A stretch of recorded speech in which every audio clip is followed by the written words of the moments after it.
मंत्री ने कहा, जो उनका अभिभाषण रहा, उन्होंने आलोचना करी कि कम्युनिस्टों का कब्जा हो चुका है कांग्रेस पर। ये जो संसाधनों वाली बात हो, घुसपैठियों वाली बात हो, प्रधानमंत्री ने जितनी भी चीजों का जिक्र किया अपने अभिभाषण में, आपका क्या मानना है इसको लेकर? सर, सबसे पहले तो हमें यह समझना पड़ेगा कि मोदी जी को इस बात को कहने की जरूरत पड़ी क्यों है। कुछ लोग कहेंगे कि फेज 1 में इलेक्शन के दौरान लोगों का मतदान कम हुआ है, तो ये सबसे बड़ा रीजन है कि इसकी वजह से ऐसा बयान आया। लेकिन अगर इसकी गहराई में जाएं तो जो बात उन्होंने कही, क्या उन्होंने नई बात कही है? अगर थोड़ा सा पीछे चलें और थोड़ा ज्यादा चलते हैं, लगभग 10 साल पहले, 8-10 साल पहले जो पूर्व प्रधानमंत्री थे सरदार मनमोहन सिंह जी, उनका बयान मुझे आज भी याद है, जो उन्होंने वीडियो में बोला था कि इस देश के संसाधनों के ऊपर पहला जो हक है वो मुसलमानों का है। तो मैं यही समझना चाहता हूं, मुझे कोई दिक्कत नहीं है, लेकिन मुझे थोड़ा उसका एक फैक्ट जानना, उसका रीजन क्या है। ये बात जो आप किस आधार के ऊपर कह रहे हो, इसका बेस क्या है? अगर आप कह रहे हैं उनका पहला हक है, चलिए थोड़ा सा विश्लेषण करते हैं। जिसको आप माइनॉरिटी बोलते हैं, मैं उसे सो कॉल्ड माइनॉरिटी बोलता। अब क्यों? कनाडा, ऑस्ट्रेलिया जैसे देशों की आबादी 6-6, 7-7 करोड़ है, इनकी आबादी 14.2 करोड़ है। तो भैया इतनी आबादी में 2-2 देश तैयार हो जाते, तो माइनॉरिटी रहेगा।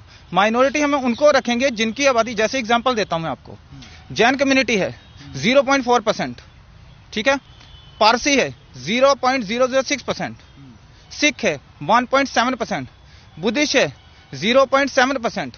और अगर इनकी उपलब्धियों की बात करूं तो जैन सबसे पढ़ी लिखी कम्युनिटी है, 86% पढ़े लिखे हैं।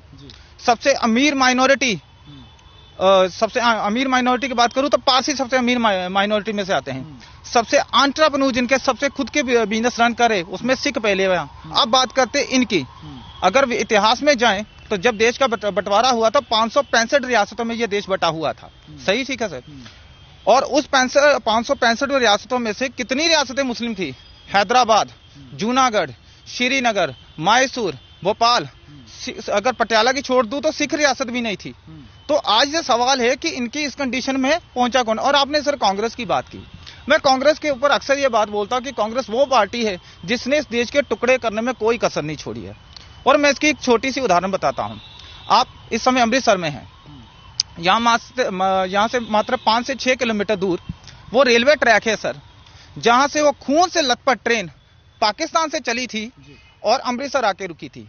ट्रेन के ऊपर उर्दू में लिखा हुआ था, आपने गदर मूवी देखी होगी तो उसके अंदर वो सीन है। और मैं वो सीन नहीं दोहरा रहा हूं कि वो मूवी देख के, वो सीन देख के और मैं यहां पे आके बताना शुरू कर दिया। जिन लोगों ने अपनी आंखों से देखा, मैं उनके बयान लेके आपके सामने रख रहा हूं। अपने पूर्वजों की बात कर रहा हूं, अपने लोगों के सीनियर्स की बात कर रहा हूं। तो उन्होंने बताया कि उसके ऊपर लिखा हुआ था, ये लो आजादी का नजराना। और मैं आपको जानकारी के लिए कर दूं, उस रेलवे ट्रैक के ऊपर जब कोई ट्रेन गुजरती है तो उसके यहां से पानी की कुछ बूंदें गिरती हैं उस ट्रेन से, तो वो सारा ट्रैक भीग जाता है। ठीक उसी तरीके से उस दिन जब वो ट्रेन पाकिस्तान से चली थी बंटवारे के दौरान, तो लाशों से कटी हुई बच्चों की, बूढ़ों की, कपड़े उतरे हुए, बलात्कार की हुई औरतों की लाशें खून से लथपथ, जिसकी खून की एक एक बूंद उस रेलवे ट्रैक से पाकिस्तान से लेके दिल्ली तक उस ट्रैक को रेड कलर करती जाएगी, उसको पूरा लाल रंग से भर दिया था। तो मैं उस धरती से बोल रहा हूं जिसने सिवाय खून से कुछ नहीं देखा। अगर मैं कत्लेआम की बात करूं, मैं जानता हूं थोड़ा सा टॉपिक में थोड़ा उस तरफ लेके जा रहा हूं, लेकिन हिस्ट्री अगर नहीं बताएंगे तो शायद लोग नहीं समझेंगे। मैं अपना आंकड़ा नहीं दे रहा हूं, मैं सबूत भी दूंगा जो मैं बोल रहा हूं। यहां पर एग्जाम्पल कोट करता हूं, जब मोहम्मद बिन कासिम 712 ईस्वी में राजा दाहिर सेन के ऊपर हमला किया था सिंध के अंदर, तब से लेके बहादुर शाह जफर तक, आखिरी मुगल तक, आपको पता है सर कितने हिंदुओं का कत्लेआम हुआ? लगभग 9 करोड़ हिंदुओं का। 1200 सालों में 9 करोड़ हिंदुओं का कत्लेआम किया गया। अगर इसे मैं एक साल के हिसाब से बांटूं तो हर साल 75,000 हिंदू मारे गए। अगर इसे मैं महीने के हिसाब से बांटूं तो 6,250 हिंदू हर महीने मारे गए। इसे अगर एक दिन में बांटूं तो 208 हिंदू हर रोज मारे गए। तो सर 1200 साल, हर साल में 12 महीने और हर महीने में 30 दिन और हर दिन में 208 हिंदुओं का कत्लेआम हो रहा था। इतना खून बहाया था। मैं तो उस धरती से बोल रहा हूं जहां से मोहम्मद बिन कासिम ने अटैक शुरू किया था और अंग्रेजों तक हमने सिवाय कत्लेआम के कुछ नहीं देखा इस धरती पे। और जिसकी माइनॉरिटी की बात कर रहे हैं, कोई प्रॉब्लम नहीं है सर, लेकिन आपको एक उदाहरण और देता हूं। जब इस देश का बंटवारा हुआ था, खास करके जिस जगह मैं खड़ा हूं अमृतसर में, यहाँ पे और दिल्ली के लोग जितने भी अपने घर बार यहाँ से छोड़कर गए थे, ये बात बड़ी ध्यान से छोड़िएगा, खास करके मैं मुसलमानों की बात कर रहा हूँ। जो मुसलमान यहाँ पे प्रॉपर्टियां छोड़ के गए थे, जो उस तरफ गए थे, पहले उधर से शुरू करते हैं ताकि जनता को इजीली बात समझ आ जाए कि मैं कहना क्या चाहता हूँ।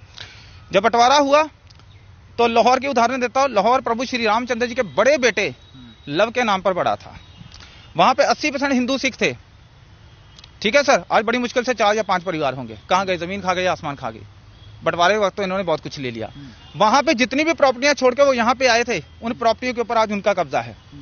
अगर लाहौर की बात करूं, सर गंगाराम ने 80% लाहौर बनाया। वो इसलिए मैं कह रहा कि हवा में बातें, जाके चेक कर लीजिए। वहां के कॉलेज, हॉस्पिटल, जितने भी बड़ी बिल्डिंगें हैं सर गंगाराम ने बनाई है। उनकी मूर्ति तक नहीं वहां पे थी, वो तोड़ के रख दी जिहादियों ने। और आपको एक चीज क्लियर करना चाहूंगा कि 80% कुर्बानियां, माफी चाहूंगा, जो मैं बात कर रहा था कि वहां से जो लोग वहां यहाँ आए थे, उनकी प्रॉपर्टी को वहां के मुसलमानों ने कब्जा कर लिया। और जब वो यहाँ आए थे और जो यहाँ के मुसलमान वहां गए थे, रूल ये कहता था कि अपने घर बार छोड़ के आए हैं, अपना सारा कुछ तबाह करके आए हैं, तो वो घर कम से कम उनको सर ढकने के लिए वो छत दे देनी चाहिए थी। लेकिन नेहरू ने चाल चली, 1954 में वक्फ बोर्ड का निर्माण करवाया और भारत के अंदर जो प्रॉपर्टियां मुसलमान छोड़ के गए थे, 90% वो प्रॉपर्टियां वक्फ बोर्ड के नाम कर दी। और जो वहां से यहाँ आए थे, अब खालसा कॉलेज देखिए अमृतसर में जाके, उसके सामने वाला जो लैंड है, वहां पे वो तमाम हिंदू और सिख जो धक्के खा के आए थे, जो बचे कुचे थे, वो उन्होंने 6 से महीने, 8 महीने, पता नहीं साल वहां पे अपना जीवन बिताया। भीषण गर्मी झेली, भीषण सर्दी झेली, ना कपड़े थे, ना खाने को था, और इधर शपथ ग्रहण चल रहा था। और कांग्रेस ने उसके अंदर और तेल डाला। 1995 के अंदर वक्फ बोर्ड के लिए वक्फ एक्ट बना दिया, ताकि आप किसी भी लैंड के ऊपर दावा ठोकिए वो आपका हो जाएगा।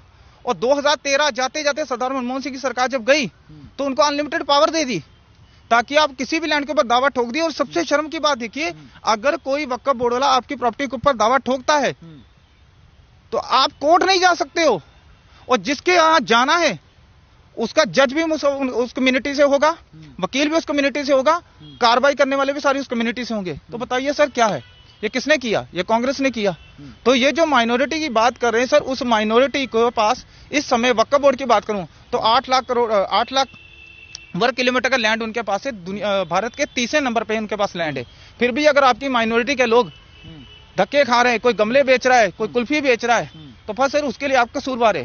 कांग्रेस ने तो देने में कोई कसर छोड़ी नहीं इन लोगों को। मैं घुसपैठियों का जिक्र करना प्रधानमंत्री का, सर बांग्लादेशी, रोहिंग्या, मुसलमानों का मुद्दा कोई नया नहीं है।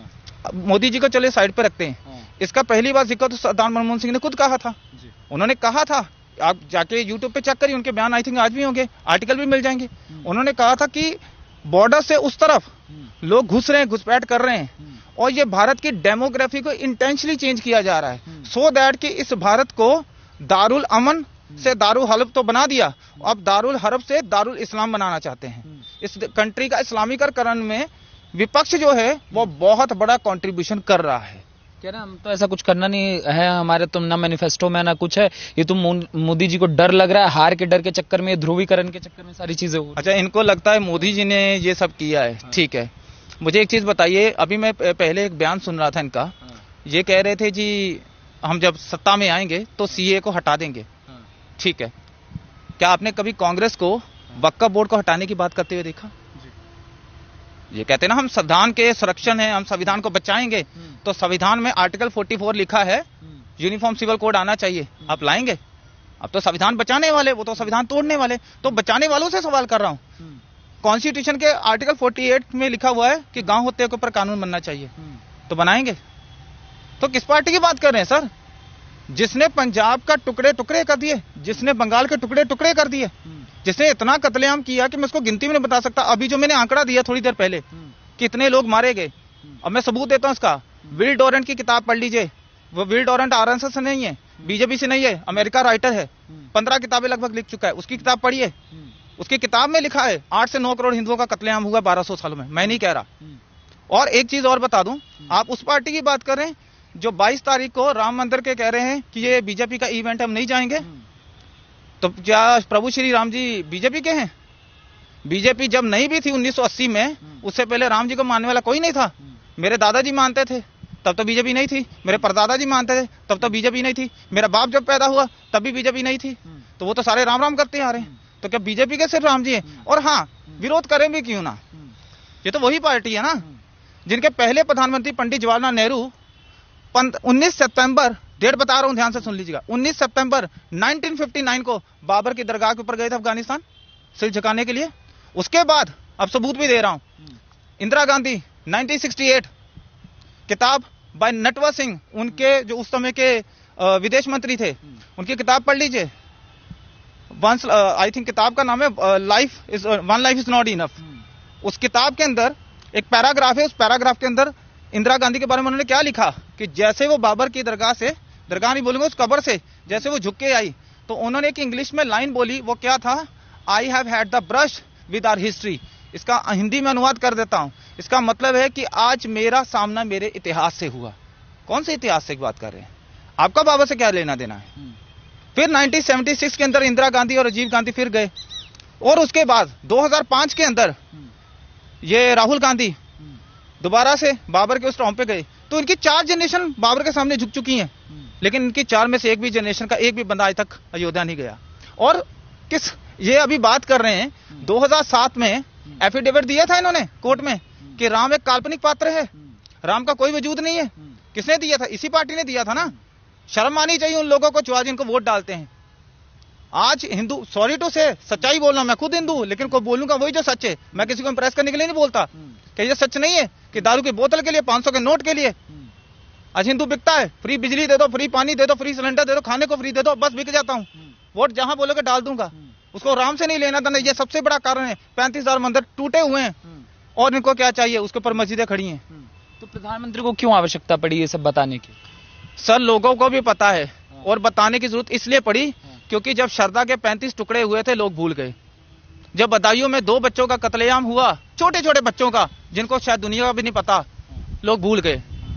जब महाराष्ट्र में कोहली जी का कत्ल हुआ, लोग भूल गए। जब राजस्थान में, अभी कर्नाटक में, अभी राजस्थान में जो कन्हैया लाल जी की हत्या हुई, लोग भूल गए। और बेंगलोर में जो नेहा का कत्लेआम हुआ लव जिहाद के नाम पे, वो भूल गए।